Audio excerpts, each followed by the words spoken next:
So hello and welcome back yet again to a probably slightly lispy, but another chapter, or possibly two to get us back on track, of A Tale of Two Cities by Charles Dickens. I kind of just wanted to do this outside, but it's a little bit breezy.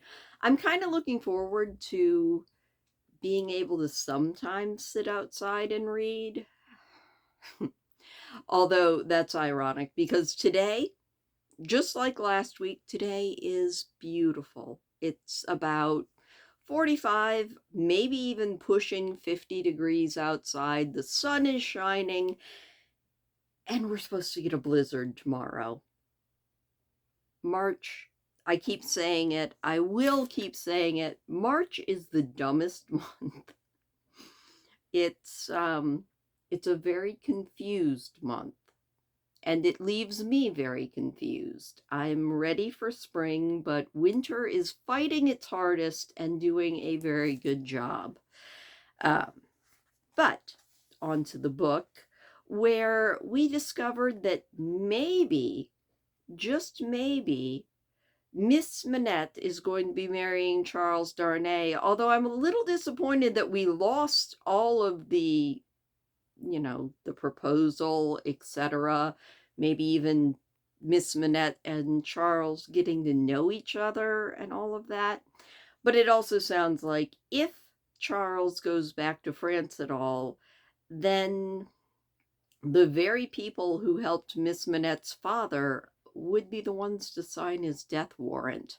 Or should I say, knit his death warrant, because that is a very interesting way of keeping records by knitting.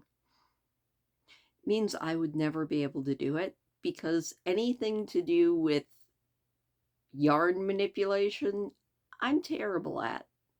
Regretfully, I would love to be able to knit or crochet, but I just can't ever get the hang of it. And I have tried. Probably not tried hard enough, but I have indeed tried to learn to crochet or knit, and it just hasn't worked. Anyway, enough of that. We are in Book 2, The Golden Thread of A Tale of Two Cities by Charles Dickens, beginning with chapter 17, One Night.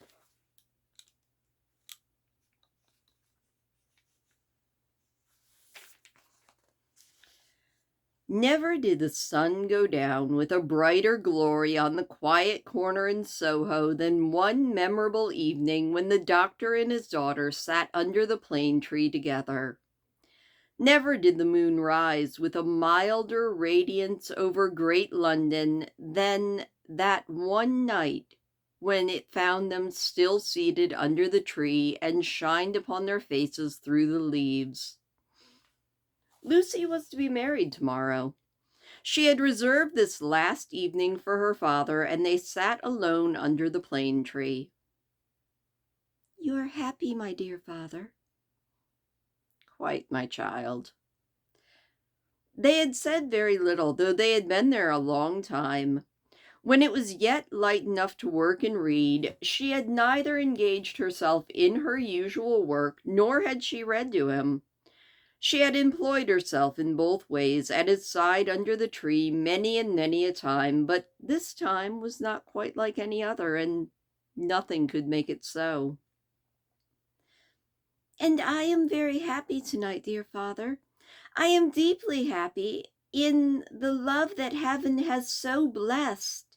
My love for Charles and Charles's love for me, but if my life were not to be still consecrated to you, or if my marriage were so arranged as that it would part us, even by the length of a few streets, I would be more unhappy and self-reproachful now than I can tell you.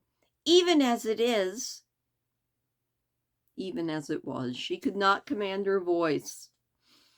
In the sad moonlight, she clasped him by the neck and laid her face upon his breast. In the moonlight, which is always sad, as the light of the sun of itself is, as the light called a human life at its coming and going.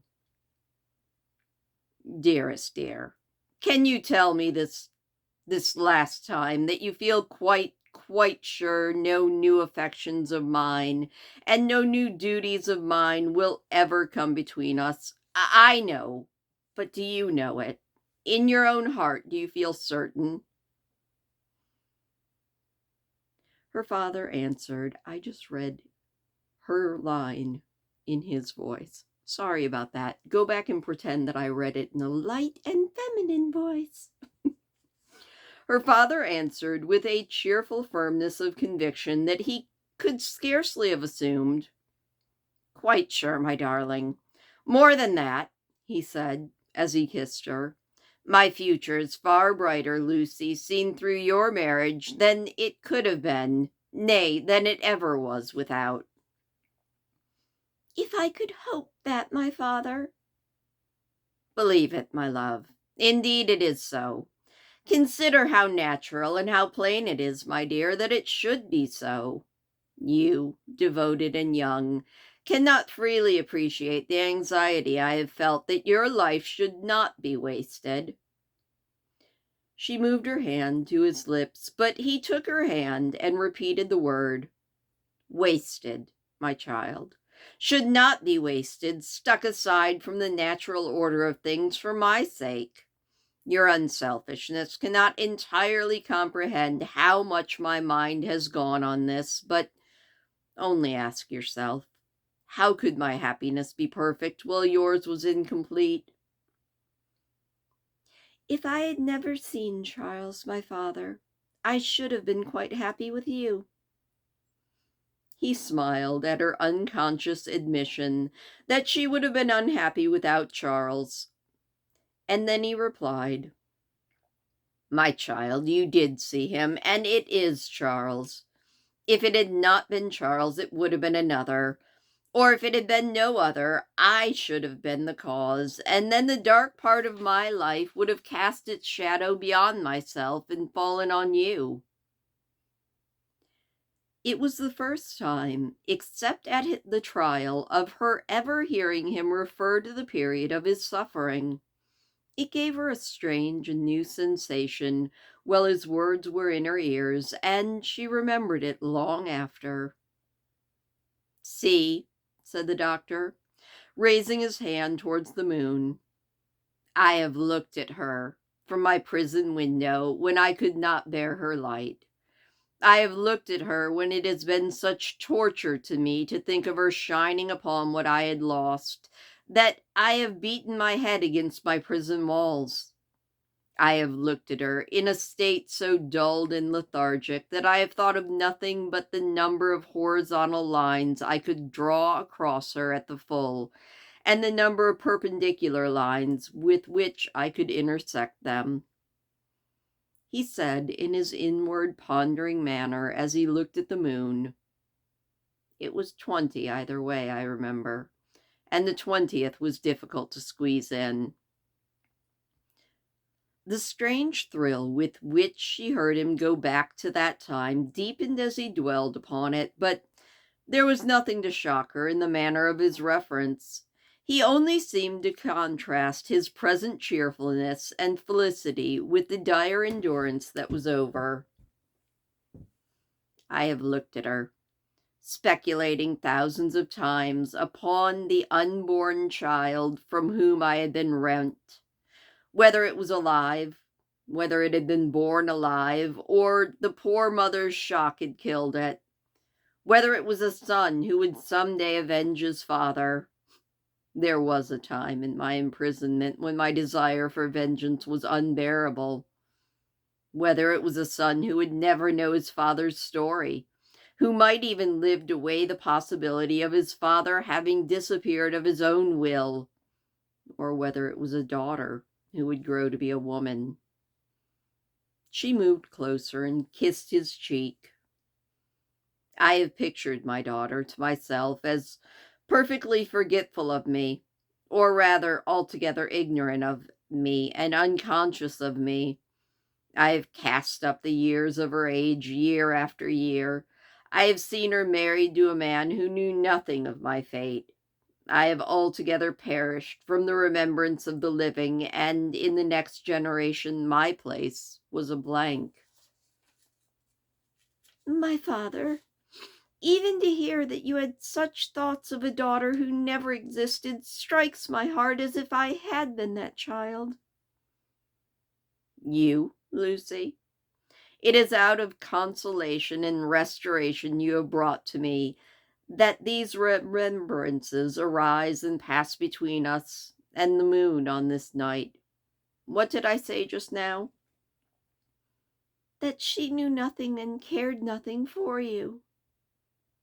So, but on other moonlit nights, when the sadness and silence touched me in a different way, affected me with something as like a sorrowful sense of peace as any emotion that had pain for its foundation could, I have imagined her as coming to me in my cell and leading me out to the freedom beyond the fortress. I have seen her image in the moonlight often, as I now see you, except that I never held her in my arms. It stood between the little grated window and the door. But you understand this was not the child I am speaking of. The figure was not the image, the fancy? No, that was another thing. It stood before my disturbed sense of sight, but it never moved. The phantom that my mind pursued, another, more real child. Of her appearance, I know no more than she was like her mother. The other that had that likeness, too, as you have, but not the same. Can you follow me, Lucy? I don't think so. I doubt you must have been a solitary prisoner. You must have been just to understand this. His calm and collected manner could not prevent her blood from running cold as he tried to atomize his old condition. In my more peaceful state, I have imagined her in the moonlight, coming to me and taking me out to show me that home of her married life was full of her loving memory of her lost father. My picture was in her room, and I was in her prayers, and her life was active, cheerful, and useful, but my poor history pervaded it all. I, I was that child, father. I was not half so good, but in my love, that was I. And she showed me her children, went on the doctor. And they had heard of me and been taught to pity me. When they passed a prison of the state, they kept far from its frowning walls and looked up at its bars and spoke in whispers. She could never deliver me. I imagine that she always brought me back after showing me these things, but then, blessed with the relief of tears, I fell upon my knees and blessed her. I am that child, I hope, my father. Oh, my dear, will you bless me as fervently tomorrow? Lucy, I recall these old troubles in the reason that I have tonight for loving you better than words can tell and thanking God for my happiness. My thoughts, when they were wildest, never rose near the happiness I have known with you and that we have in front of us. He embraced her and solemnly commended her to heaven and humbly thanked heaven for having brought her to him. And by they went into the house. There was no one bidden to the marriage but Mr. Lorry. There was even to be no bridesmaid but the gaunt Miss Pross. The marriage was to make no change in their place of residence. They had been able to extend it by taking to themselves the upstairs rooms formerly belonging to an invisible lodger, and they desired no more. Dr. Manette was very cheerful at the little supper. They were only 3 at the table, and Miss Pross made the third. He regretted that Charles was not there, was more than half disposed to object to the loving little plot that had kept him away, and drank to his health affectionately. So the time came for him to bid Lucy good night, and they separated. But in the stillness of the 3rd hour of the morning, Lucy came down the stairs again and stole into his room, not free from fears. Everything, however, was in its place, all was quiet, and he was asleep, his white hair picturesque on his untroubled pillow, and his hands quiet on the coverlet.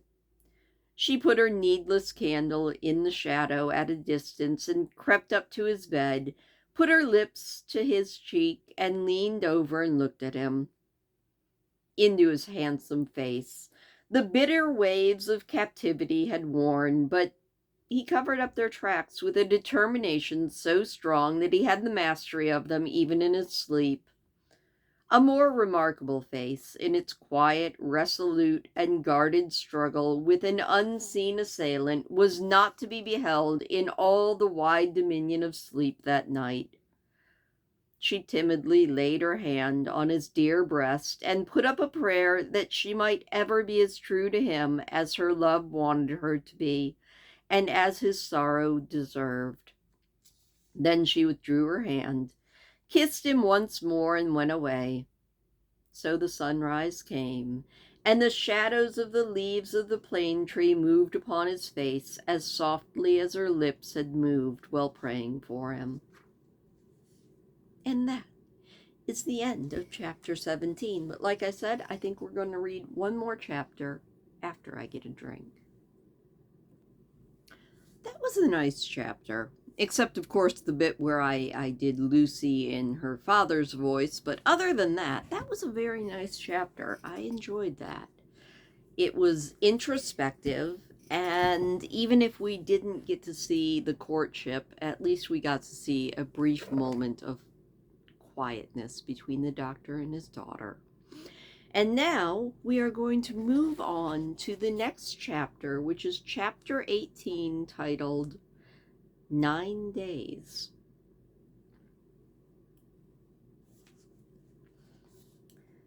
The marriage day was shining brightly, and they were already outside the closed door of the doctor's room where he was speaking with Charles Darnay. They were ready to go to church. The beautiful bride, Mr. Lorry and Miss Pross, to whom the event, though a gradual process of reconciliation to the inevitable, would have been one of absolute bliss, but for the yet lingering consideration that her brother Solomon should have been the groom. And so, said Mr. Lorry, who could not sufficiently admire the bride, and who had been moving around her to take in every point of her quiet, pretty dress. And so it was for this, my sweet Lucy, that I brought you across the channel. Such a child, bless me!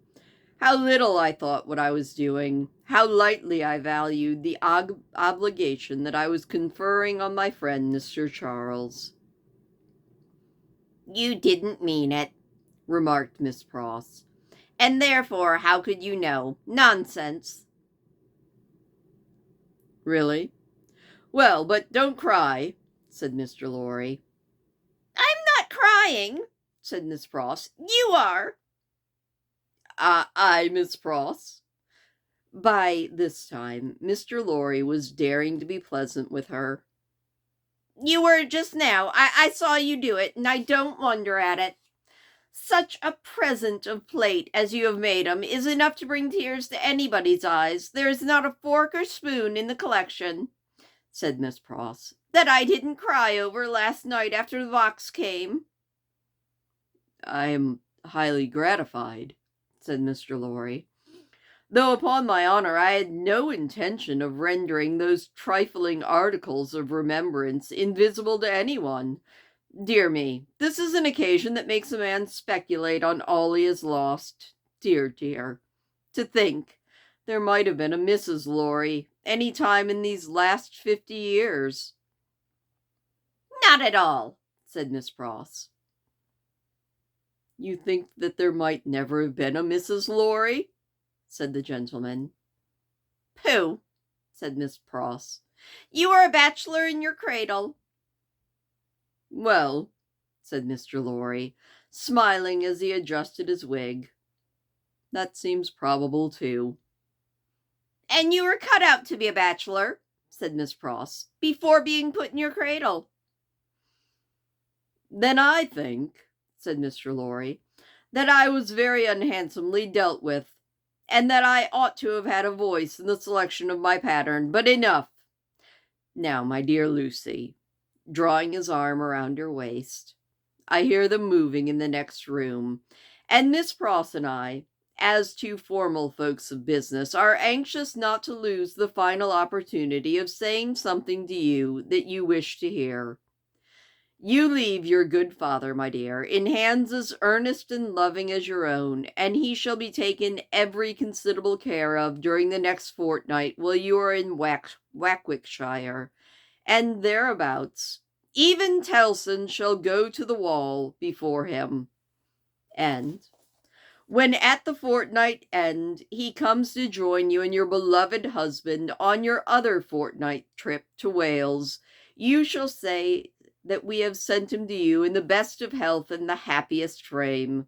Now, I hear somebody's step coming to the door. Let me kiss my dear girl with an old-fashioned bachelor's blessing before someone comes to claim his own." For a moment he held the fair face from him to look into the well-remembered expression, and then laid the bright golden hair against his little wig with a genuine tenderness and delicacy, which, if such things were old-fashioned, they were as old as Adam. The door of the doctor's room opened, and he came out with Charles Darnay. He was so deadly pale, which he had not been when they went in together, that no vestige of color was on his face. But in the composure of his manner he was unaltered, except that to the shrewd glance of Mr. Lorry it disclosed some shadowy indication in the old air of avoidance and dread that had lately been over him like a cold wind. He gave his arm to his daughter, and took her downstairs to the chariot which Mr. Lorry had hired in honor of the day. The rest followed in another carriage, and soon in a neighboring church where no stranger's eyes looked on, Charles Darnay and Lucy Manette were happily married. Besides the tears that shone among the smiles of the little group when it was done, like diamonds, bright and sparkling, the bride's hand, which was newly released from the dark obscurity of one of Mr. Lorry's pockets, was given to Charles, and they returned home to breakfast, and all went well. And in due course her golden hair, that had mingled with the poor shoemaker's white locks in the Paris garret, were mingling with them again in the morning sun on the threshold of the door of parting. It was a hard parting, though it was not for long, but her father cheered her, and said at last, gently disengaging himself from her arms, "Take her, Charles. She is yours." And her agitated hand waved to them from the chaise window, and she was gone. The corner being out of the way of the idle and curious, and the preparations having been simple and few, the doctor, Mr. Lorry, and Miss Pross were left quite alone.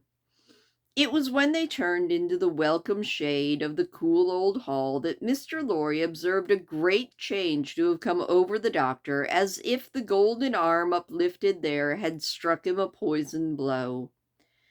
He had naturally repressed much, and some revulsion might have been expected in him when the occasion for repression was gone, but it was the old scared, lost look that troubled Mr. Lorry, and though his absent manner of clasping his head and wandering away into his own room when they got upstairs made Mr. Lorry reminded of Mr. Defarge in the wine shop and the starlit ride. "I think," he whispered to Miss Pross, after anxious consideration, "I think we had best not speak to him right now, or at all disturb him. I must look in at Tellson's, so I will go there at once and come back presently. Then we will take him a ride into the country and dine there, and all will be well." It was easier for Mr. Lorry to look in at Tellson's than to look out at Tellson's. He was detained for 2 hours, and when he came back, he ascended the old staircase alone, having asked no questions of Miss Pross, and gone to the doctor's rooms, being stopped by a low sound of knocking. "Good God! What is that?" Miss Pross, with a terrified face, was by his side. "Oh, me! All is lost! What can we tell the ladybird? He doesn't know me, and he's making shoes." Mr. Lorry said what he could to calm her, and went himself into the doctor's room. The bench was turned towards the light, as it had been when he had seen the shoemaker at his work before, and his head was bent down, and he was quite busy. "Dr. Manette. My dear friend, Dr. Manette." Doctor looked at him for a moment, half questioningly, half as though he were angry at being spoken to, and bent back over his work once again. He had laid aside his coat and waistcoat, his shirt was open at the throat, as it used to be when he did that work, and even the old haggard, faded surface of face had come back to him. He worked hard, impatiently, as though in some sense of having been interrupted.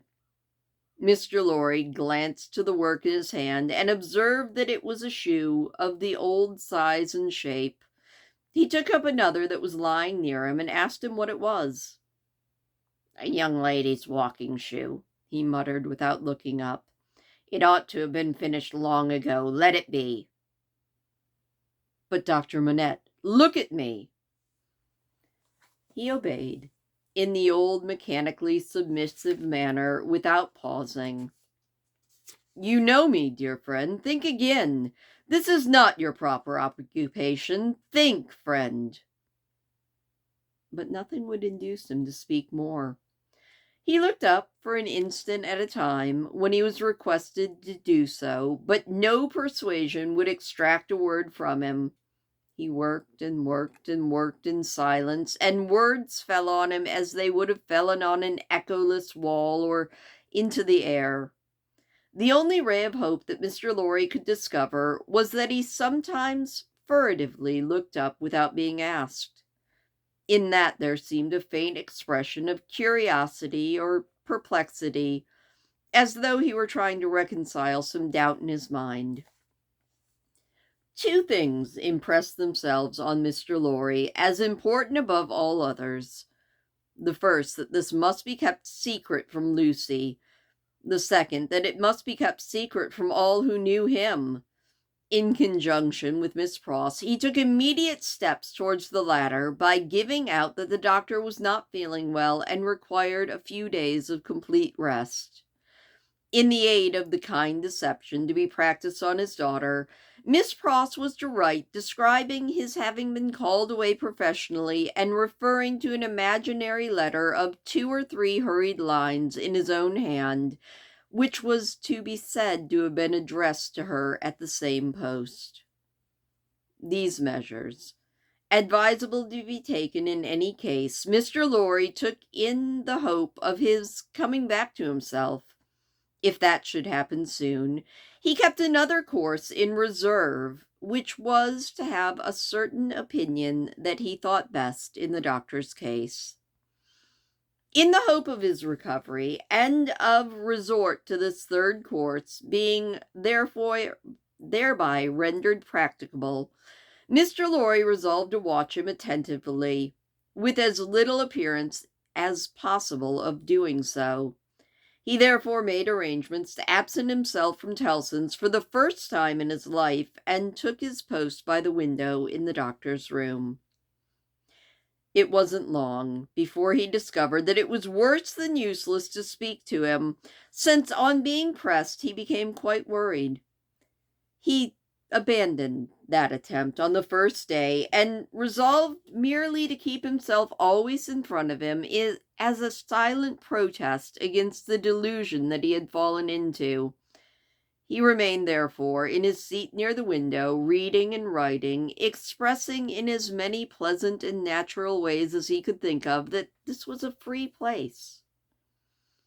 Dr. Manette, took what was given him to eat and drink, and worked on that first day till it was too dark to see. Worked on an hour after Mr. Lorry could not have seen it for his life to even read or write. When he put his tools aside as useless until morning, Mr. Lorry rose and said, "Will you go out?"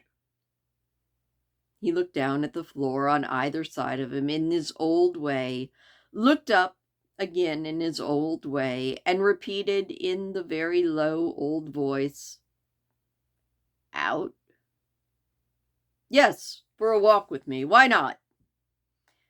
He made no effort to say why not, and said not a word more.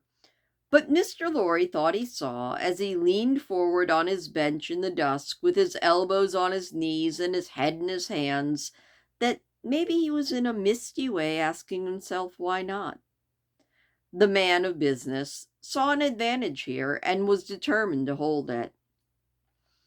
Miss Pross and he divided the night into 2 watches and observed him at intervals from the next room. He paced up and down for a long time before laying down, but when he finally lay himself down, he did fall asleep. In the morning he was up betimes and went straight to his bench and his work. On this second day, Mr. Lorry saluted him cheerfully by his name and spoke to him on topics that had been lately familiar to him. The doctor made no reply, but it was evident he heard what was said and that he thought about it, however confusedly. This encouraged Mr. Lorry to have Miss Pross in with her work several times during the day, and at those times they quietly spoke of Lucy and of her father in the usual manner, as if there were nothing wrong. This was done without any demonstrative accompaniment, not long enough or often enough to harass the doctor, and it lightened Mr. Lorry's friendly heart to believe that he looked up more often, and that he appeared to be stirred by some perception of the inconsistencies around him. When darkness came again, Mr. Lorry said as before, "Dear doctor, will you go out?" And as before, "Out?" "Yes, for a walk with me. Why not?" This time Mr. Lorry feigned to go out when he could extract no answer from the doctor, and after remaining absent for an hour, returned. In the meanwhile, the doctor had removed to the seat in the window and had sat there looking down at the plane tree, but on Mr. Lorry's return he went back to his bench. The time went very slowly on, and Mr. Lorry's hope darkened, and his heart grew heavy again, and grew heavier and heavier with each day. The 3rd day came and went, the 4th and the 5th, 5 days, 6 days, 7, 8, 9 days, with a hope ever darkening, and with a heart always growing heavier and heavier, Mr. Lorry passed through this anxious time. The secret was well kept, and Lucy unconscious and happy, but he could not fail to observe that the shoemaker, whose hand had been a little out at first, was growing dreadfully skillful, and that he had never been so intent on his work, and that his hands had never been so nimble and expert as in the dusk of that 9th evening. And that is the end of unsurprising, but still quite a sad chapter. Poor Dr. Manette, falling back into his old habits because he has grown so dependent upon his daughter that the minute she's gone, he just spirals. I think they would call that codependent these days, and massively codependent. Hopefully, when she comes back, he's going to perk right back up, but I don't know. Interesting. Anyway, thank you so much for listening. I hope that you enjoyed those 2 chapters, and I will see you hopefully tomorrow. We'll see what the weather's doing. I might record a second recording tonight, just to make sure that we have one for tomorrow in case we do actually get a blizzard. Knock on wood, no blizzard. Anyway, I will see you later.